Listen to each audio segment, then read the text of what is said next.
Hello. आज हम लोग ग्रुप 16 के कुछ कंपाउंड्स के बारे में बातचीत करेंगे।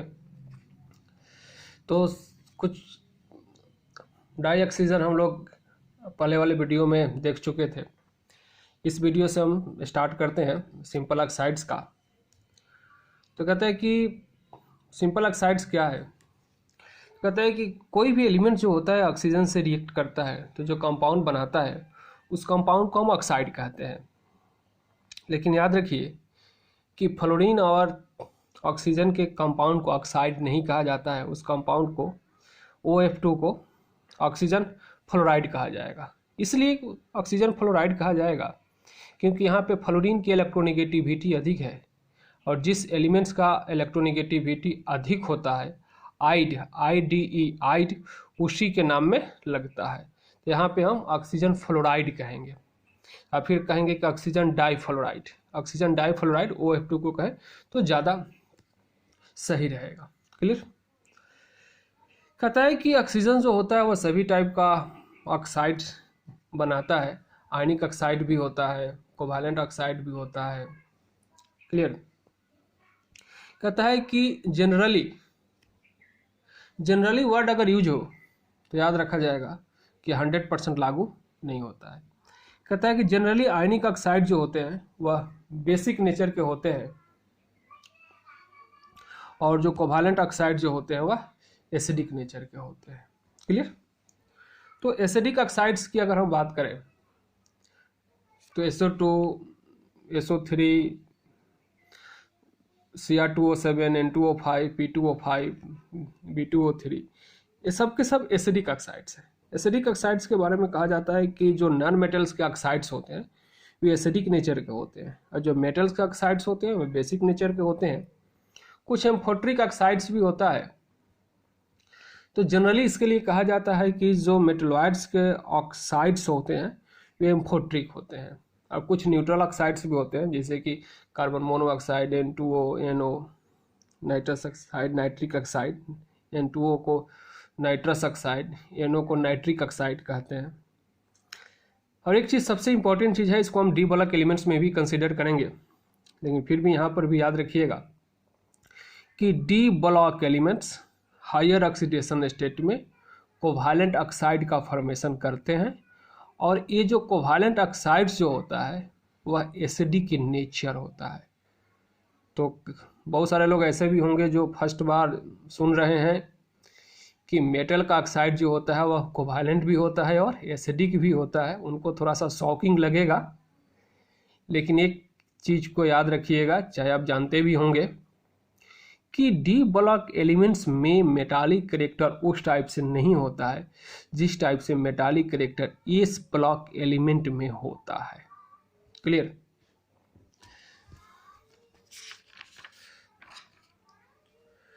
उसके बाद नेक्स्ट कंपाउंड आता है ओजोन।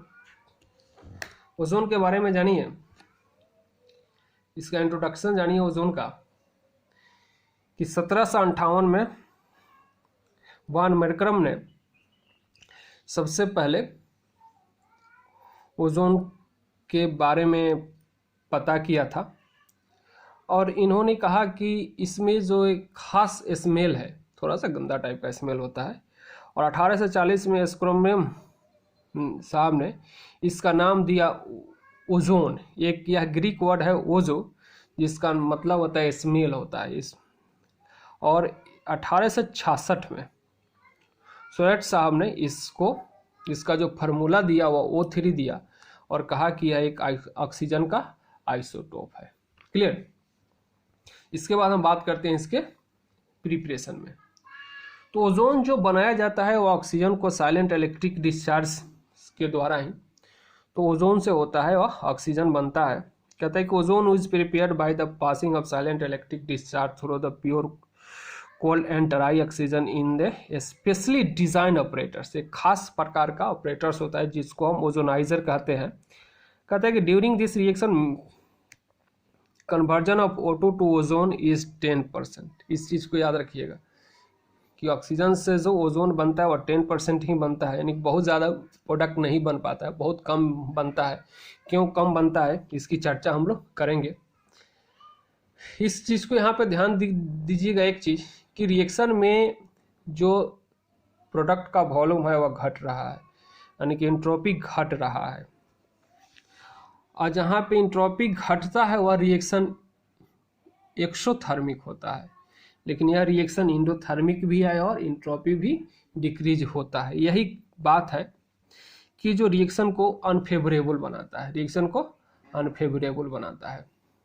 स्ट्रक्चर ऑफ ओजोन की बात करें तो ओजोन में जो है वह रेजोनेंस होता है, ओजोन में रेजोनेंस होता है और इसी रेजोनेंस के कारण यह स्टेबलाइज होता है। फिजिकल प्रॉपर्टी की बात करें तो प्योर ओजोन जो होता है वह ब्लू कलर में पेल ब्लू होता है, उस गैसियस स्टेट में, लिक्विड स्टेट में डार्क ब्लू होता है और सॉलिड स्टेट में वायलेट ब्लैक होता है। इसमें एक खास स्मेल होता है जिसकी चर्चा हम लोग ऊपर भी किए हैं। यह डायमैग्नेटिक होता है, ये याद रखिएगा। ऑक्सीजन पैरामैग्नेटिक होता है लेकिन ओजोन डायमैग्नेटिक होता है। ये वाटर में बहुत कम सॉल्युबल होता है लेकिन ऑर्गेनिक सॉल्वेंट में तेजी से सॉल्युबल होता है। कहता है कि इसका जो कंसंट्रेशन कम हो तो हमारे लिए हार्मलेस नहीं है, हार्मफुल नहीं है, हार्मफुल नहीं है, माने नुकसानदायक नहीं है कंसंट्रेशन अगर कम हो। लेकिन 100 ppm से ज़्यादा कंसंट्रेशन इसका बढ़ जाए तो वह हेडेक उत्पन्न करता है और सांस वगैरह में मतलब एक बेहोशी उत्पन्न कर देता है। क्लियर। केमिकल प्रॉपर्टी की बात करें हम तो ओजोन जो होता है वह न्यूट्रल होता है, क्योंकि इसको हम लिटमस से टेस्ट करें तो लिटमस पेपर का कलर चेंज नहीं होता है, जिसके बेसिस पे हम कह सकते हैं कि ओजोन जो होता है वह न्यूट्रल होता है और थर्मोडायनेमिकली अनस्टेबल होता है। तो इसकी चर्चा हम लोग पहले भी कर चुके हैं कि थर्मोडायनेमिकली अनस्टेबल इसलिए होगा क्योंकि रिएक्शन में जो प्रोडक्ट का एंट्रोपी है वह घट रहा है रिएक्टेंट के रेस्पेक्ट में, और रिएक्शन इंडोथर्मिक है। ऐसे रिएक्शन को एक्सोथर्मिक होना चाहिए। इसको हम थर्मोडायनेमिकली यहाँ पे हम समझने का कोशिश करते हैं कि 3 यूनिट वॉल्यूम से 2 यूनिट वॉल्यूम बढ़ रहा है, यानी कि वॉल्यूम घट रहा है। और आप जानते हैं कि जहाँ पे वॉल्यूम घटता है वहाँ पे डेल्टा एस निगेटिव होगा, यानी कि एंट्रोपी निगेटिव हुआ। और एक इक्वेशन है कि delta G equal to delta H minus T delta S, यही इक्वेशन है। और आपको यह पता है on the basis of the thermodynamics कि रिएक्शन होने के लिए delta G should be negative. कोई भी रिएक्शन पॉसिबल या स्पॉन्टेनियस तभी होगा जब delta G should be negative. और जब डेल्टा एस का वैल्यू जब निगेटिव होगा तो ये वैल्यू डेल्टा एस ही जब निगेटिव हो जाए तो ऐसे कंडीशन में जो इक्वेशन बनेगा वो क्या हो जाएगा कि delta H plus T delta S, और डेल्टा एच भी क्या इसका पॉजिटिव है। ऐसे कंडीशन में डेल्टा जी क्या हो जाएगा पॉजिटिव हो जाएगा, और डेल्टा जी पॉजिटिव हो जाएगा यानी कि रिएक्शन जो होगा स्पॉन्टेनियस नहीं होगा। और रिएक्शन जब स्पॉन्टेनियस होगा नहीं यानी कि थर्मोडायनेमिकली पॉसिबल नहीं है। कहते हैं कि फिर भी ये रिएक्शन हो जाता है। पीछे हम लोग बात किए हैं कि यही कारण है कि 10% से ज़्यादा प्रोडक्ट इसका नहीं बन पाता है। और ये ओजोन जो होता है वह स्टेबल कंपाउंड नहीं है। इसलिए स्टेबल नहीं है क्योंकि अभी हम लोग ने देख लिया कि इसका जो फॉर्मेशन है वहाँ में इंट्रोपी डिक्रीज है, डेल्टा एस पॉजिटिव है, डेल्टा जी पॉजिटिव हो रहा है, यानी कि प्रोडक्ट का फॉर्मेशन क्या मैकेनिज्म है वही बतला देता है कि जो ओजोन होगा वह स्टेबल नहीं होगा। इसलिए क्या होता है कि ओजोन फिर से टूट जाता है ऑक्सीजन में, O2 और O में, और O जो है यहाँ पे इसको हम नेसेंट ऑक्सीजन कहते हैं। और ये नेसेंट ऑक्सीजन अगर निकलेगा तो क्या होगा, किसी से जाकर रिएक्शन करेगा। इसी रिएक्शन के बेसिस पे हम कहते हैं कि ओजोन जो होता है वह स्ट्रॉन्ग ऑक्सीडाइजिंग एजेंट होता है। याद रखा जाएगा, ओजोन जो होता है स्ट्रॉन्ग ऑक्सीडाइजिंग होता है इसलिए क्योंकि ओजोन आराम से टूट जाता है ऑक्सीजन और नेसेंट ऑक्सीजन में, या जो नेसेंट ऑक्सीजन होता है जाकर किसी से रिएक्शन कर लेता है। यही कारण है कि ऑक्सीडाइजिंग पावर इसका अधिक होता है, या फिर हम ऑक्सीडाइजिंग पावर इसका अधिक होता है, या पीबीएस से रिएक्शन करता है या PbSO4 बनाता है, यानी कि सल्फर को -2 ऑक्सीडेशन स्टेट से कहाँ लेकर गया +4 से। उसी टाइप से पोटेशियम आयोडाइड यानी कि Ki से रिएक्शन करता है तो I2 में कन्वर्ट कर देता है आयोडीन को, यानी कि आयोडीन को -1 ऑक्सीडेशन स्टेट से 0 लेकर गया। उसी टाइप से लास्ट रिएक्शन में आप लोग देखेंगे कि NO को NO2 में कन्वर्ट करता है, यानी कि NO में ऑक्सीडेशन स्टेट NO का +1 से +4 में लेकर जाया गया, +1 से +2, NO कहाँ है +2 से कहाँ लेकर गया +4 में, तो +2 से +4 में लेकर गया, यानी कि इसको भी ऑक्सीडाइज कर दिया, यानी कि स्ट्रॉन्ग ऑक्सीडाइजिंग एजेंट है, इसको हम कह सकते हैं। और ओजोन के बारे में एक चीज़ याद रखिएगा, अब जानते भी होंगे कि ओजोन जो होता है वो हमको अल्ट्रावायलेट से प्रोटेक्ट करता है। तो इसकी अच्छी बात यह है कि अल्ट्रावायलेट से प्रोटेक्ट करता है, और अर्थ से 20 किलोमीटर ऊपर है। अगर अर्थ के अगर एटमॉस्फेयर में ही रहता, जहाँ पे हम लोग सांस वगैरह लेते हैं, तो फिर हमारे लिए नुकसानदायक हो जाता है। क्लियर। उसके बाद हम सल्फर की बात करेंगे, एलोट्रॉप्स ऑफ सल्फर के। तो सल्फर कहता है कि बहुत सारे एलोट्रॉपिक फॉर्म में एग्जिस्ट करता है। इसमें एक होमोसाइक्लिक स्पेसिस कंटेनिंग 6 से 20 सल्फर एटम्स है। इसका हम क्लासिफिकेशन करें तो कहता है कि रोम्बिक सल्फर बनता है, इसको हम रोम्बिक सल्फर कह सकते हैं, ऑर्थोरोम्बिक सल्फर कह सकते हैं, या ऑक्टाहेड्रल सल्फर कह सकते हैं, इसी को भी हम अल्फा सल्फर के भी नाम से जानते हैं। कहता है कि this is the most stable form of the sulphur, ये सल्फर का सबसे स्टेबल फॉर्म है।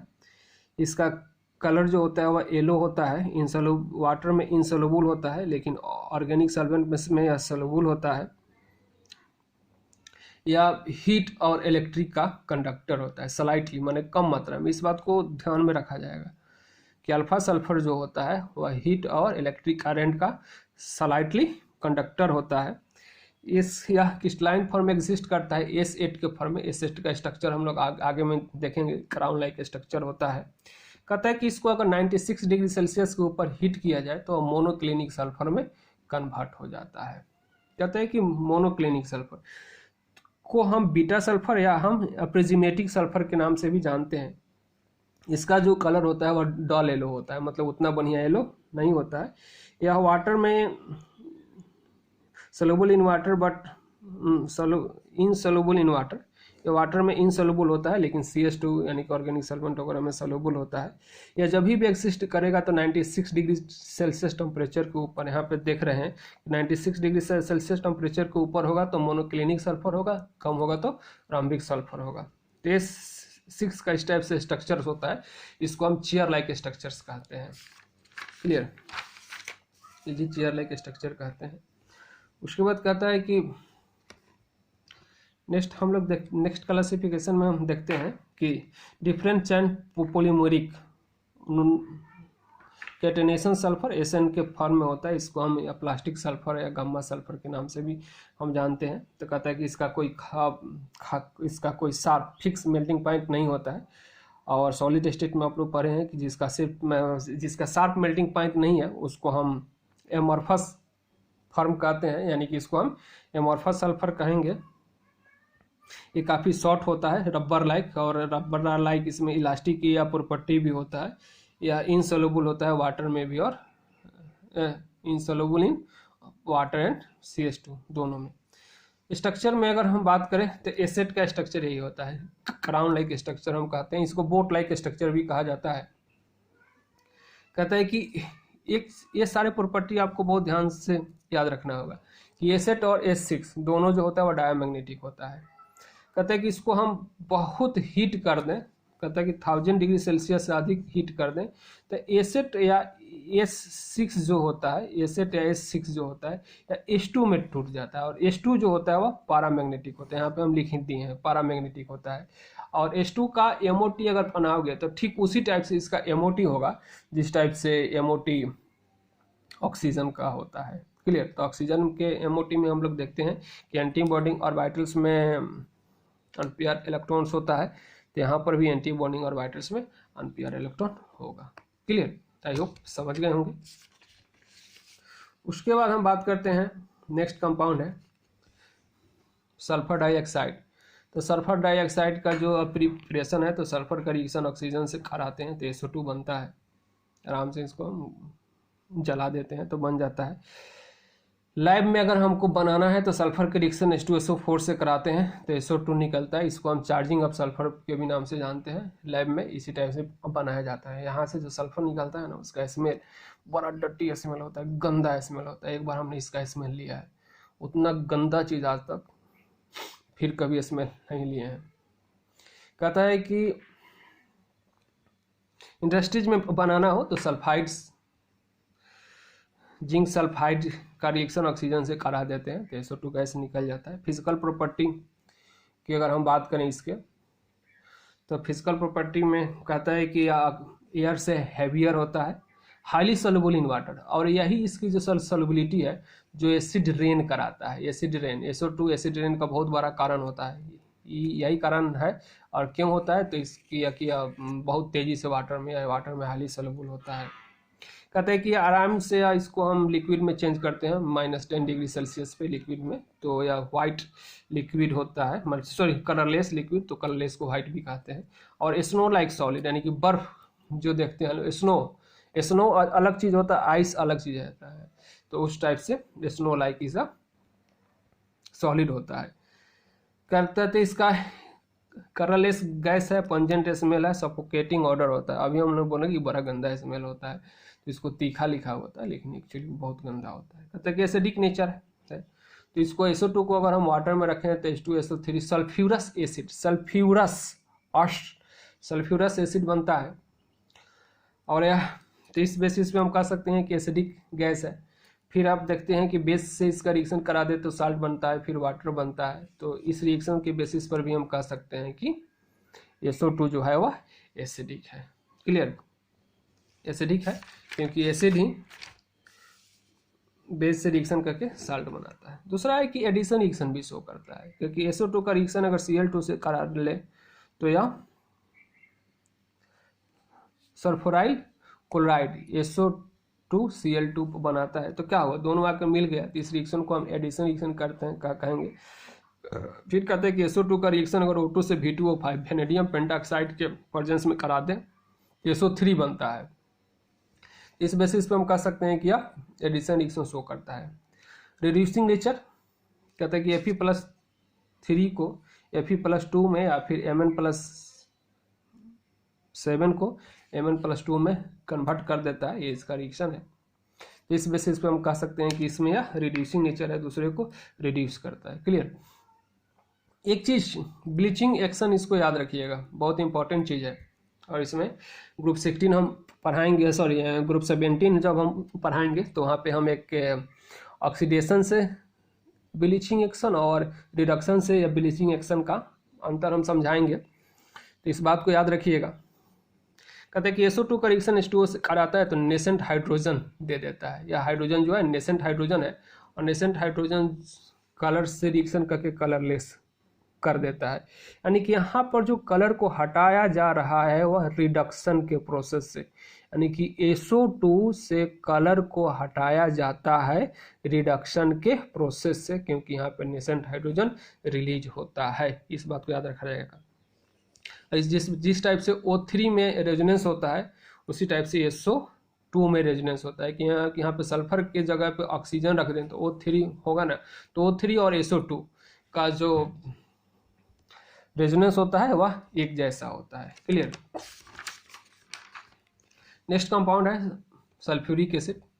सल्फ्यूरिक एसिड को हम किंग ऑफ केमिकल के भी नाम से जानते हैं। बनाते कैसे हैं तो इसको कांटेक्ट प्रोसेस से बनाया जाता है। सल्फर का रिएक्शन ऑक्सीजन से होता है जिससे SO2 बनता है, फिर SO2 को O2 से रिएक्शन कराते हैं वेनेडियम पेंटाक्साइड के प्रेजेंस में, जिससे SO3 बनता है, SO3 सल्फर ट्राईऑक्साइड। एक चीज़ को याद रखिएगा, यहाँ पे 2 यूनिट वॉल्यूम, इसका 2 1 यूनिट, यानी कि 3 यूनिट वॉल्यूम से 2 यूनिट वॉल्यूम बन रहा है, यानी कि एंट्रोपी डिक्रीज कर रहा है। तो यहाँ पे प्रेशर बढ़ता है और डेल्टा H निगेटिव है, तो डेल्टा H निगेटिव है तो क्या है, रिएक्शन फेवरेबल है, तो ये रिएक्शन फेवरेबल होता है, थर्मोडायनेमिकली फेवरेबल रिएक्शन है, तो खूब बनता है, तेजी से बनता है। फिर SO3 को H2SO4 थोड़ा सा डाइल्यूट होता है, उसमें हम इसको डालकर ओलियम बना लेते हैं। अब एक क्वेश्चन लोगों के दिमाग में आएगा कि ओलियम क्यों बनाते हैं, तो ओलियम बनाने का मेरा एक ही पर्पस है कि H2SO4 जो हमारा मिले वह अधिक अमाउंट में मिले, यानी कि H2SO4 के यील्ड को बढ़ाने के लिए ओलियम बनाना जरूरी होता है। फिर H2S2O7 यानी कि ओलियम का रिएक्शन वाटर से कराने से H2SO4 बनता है। क्लियर। फिजिकल प्रॉपर्टी का बात करें तो कहता है कि pure and concentrate H2SO4 syrup के जैसा लिक्विड होता है। इसको हम 98.3% तक कंसंट्रेट कर सकते हैं। यह हाईली क्रोसिव होता है, मतलब कहीं अगर हम रख दें इसको तो क्रोजन स्टार्ट हो जाता है और स्किन को जला देता है। और उसके बाद एक चीज़ याद रखना होगा कि it has the intermolecular hydrogen bond, इसमें इंटरमोलिकुलर हाइड्रोजन बॉन्ड होता है, इंटरमोलिकुलर हाइड्रोजन बॉन्ड फॉर्मेशन करता है। केमिकल प्रॉपर्टी का बात करें तो डिहाइड्रेटिंग एजेंट होता है। डिहाइड्रेटिंग एजेंट के ही कारण स्किन को यह चला देता है, यानी कि आप शुगर देख रहे हो, शुगर से क्या किया, वाटर को हटा दिया, कार्बन को बाहर कर दिया, यानी कि वाटर हटा दिया, यानी कि dehydrating agent. Copper sulphate 5H2O के साथ हो तो इसको हम हाइड्रेटेड कंपाउंड या हाइड्रेटेड कॉपर सल्फेट कहते हैं, जिसका कलर ब्लू होता है। इसमें अगर हम H2SO4 डाल दें तो एनहाइड्रस कंपाउंड बनाता है, यानी कि व्हाइट कंपाउंड बनाता है। तो कॉपर सल्फेट ब्लू से व्हाइट हो गया, इसका मतलब है कि यहाँ का जो वाटर है वह रिमूव हो गया, वाटर जो है वह रिमूव हो गया। तो इस बेसिस पे हम कह सकते हैं कि H2SO4 जो होता है वह स्ट्रॉन्ग डिहाइड्रेटिंग एजेंट है, यानी कि वाटर मॉलिक्यूल को रिमूव कर देता है। उसके बाद ऑक्सीडाइजिंग नेचर, तो H2SO4 में सल्फर का जो ऑक्सीडेशन स्टेट आप लोग देख रहे हो वो +6 होता है। तो +6 ऑक्सीडेशन स्टेट होने के कारण या ऑक्सीडाइजिंग पावर इसका अधिक होता है, किसी भी चीज़ को भी ऑक्सीडाइज कर देता है। तो कॉपर को, ऐसे आप लोग जानते हो कि कॉपर का रिएक्शन एसिड से नहीं होता, लेकिन H2SO4 से रिएक्शन हो गया तो कॉपर सल्फेट SO2 गैस बनाया। तो इस चीज़ को ध्यान में रखा जाएगा कि ये जो रिएक्शन हो रहा है और due to the oxidising nature of the H2SO4, not acidic nature of the H2SO4, acidic nature का रिएक्शन नहीं है, यह ऑक्सीडाइजिंग नेचर का रिएक्शन है। सल्फर को SO2 और H2O में कन्वर्ट करता है, कार्बन्स को CO2 SO2 यानी कि और H2O, कार्बन को यहाँ पे 0 ऑक्सीडेशन स्टेट से +4 में लेकर गया, यानी कि कार्बन को क्या कर दिया, ऑक्सीडाइज कर दिया। क्लियर। एसिडिक प्रॉपर्टी भी इसमें होता है। तो एसिडिक प्रॉपर्टी को हम कहता है कि वाटर में जाने पे 2H+ आयन और SO4 देता है। तो वाटर में जो H+ आयन देता है उसको हम एसिडिक कहते हैं, एसिडिक होता है, एसिडिक मानते हैं। और हम इसको लिटमस टेस्ट भी कर सकते हैं, तो लिटमस टेस्ट से भी पता चल जाएगा कि एसिडिक नेचर का होता है। क्लियर। एक क्वेश्चन होता है कि कहता है कि फर्स्ट आयोनाइजेशन कांस्टेंट H2SO4 का वो अधिक होता है इसके सेकेंड आयोनाइजेशन कांस्टेंट। इस बात को जरा हम समझते हैं, इस बात को हम जरा समझते हैं। एक क्वेश्चन एग्जाम वगैरह में आता है, बहुत इंपॉर्टेंट है। तो कहते हैं कि H2SO4 को अगर हम आयोनाइज करें तो H+ और HSO4- में पहले तोड़ें, तो इसको Ka1 या first ionisation constant of acid कहेंगे। तो इसको लिखेंगे हम इक्विलिब्रियम के बेसिस पे HSO4 अब बाई H2SO4 ऐसे लिखेंगे। क्लियर। फिर हम HSO4- को अगर हम आयोनाइज करें तो H+ और SO4- में डिसोसिएट करेगा, तो Ka2 लिखें हम तो ऐसे लिख सकते हैं कि H+ और SO4- बाई HSO4-। क्लियर। तो कहता है कि यहाँ पर H+ का जो रिलीजिंग होगा वो अधिक होगा, या फिर हम कह सकते हैं कि H+ आयन का कंसंट्रेशन अधिक होगा। तो H+ आयन का जब कंसंट्रेशन अधिक होगा तो K का वैल्यू अधिक होगा। यहाँ पे H+ आयन का जो रिलीजिंग होगा वह लेस होगा, कम होगा। इसलिए रिलीजिंग कम होगा क्योंकि HSO4 जो होता है, HSO4- होता है, इसमें रेजोनेंस के कारण स्टेबिलिटी आ जाता है कुछ हद तक, और रेजोनेंस स्टेबलाइज हो जाएगा तो फिर H+ आयन को रिलीज नहीं करेगा। एक ऐसे भी समझ सकते हैं। दूसरा समझ सकते हैं कि ऑलरेडी इस पर एक माइनस चार्ज आ गया तो फिर H+ आयन को रिलीज करे तो वो उतना स्ट्रांगली रिलीज नहीं कर पाता है। तो आप ऐसे भी समझ सकते हैं, जो आपको अच्छा लगे। उसके बाद oxo acid of the sulphur, तो ऑक्सो एसिड में इसका सल्फ्यूरस एसिड होता है, सल्फ्यूरिक एसिड होता है, पर ऑक्सो डाइसल्फ्यूरिक एसिड होता है, और एक और होता है जिसको हम पायरोसल्फ्यूरिक एसिड या ओलियम के नाम से जानते हैं। और सबसे अच्छी चीज़ ये है कि सल्फर के जितने भी ऑक्सो एसिड्स होते हैं उसके सब भी ऑक्सो एसिड में बेसिसिटी 2 ही होता है, यानी कि 2 H ग्रुप होता है, यानी कि H प्लस, सब जो एसिड जो है वो 2 ही H प्लस आयन वाटर में रिलीज करता है। क्लियर? तो इसके साथ ही ग्रुप 16 कंप्लीट होता है। नेक्स्ट वीडियो में हम लोग ग्रुप 17 में बात करेंगे। तब तक के लिए थैंक्स।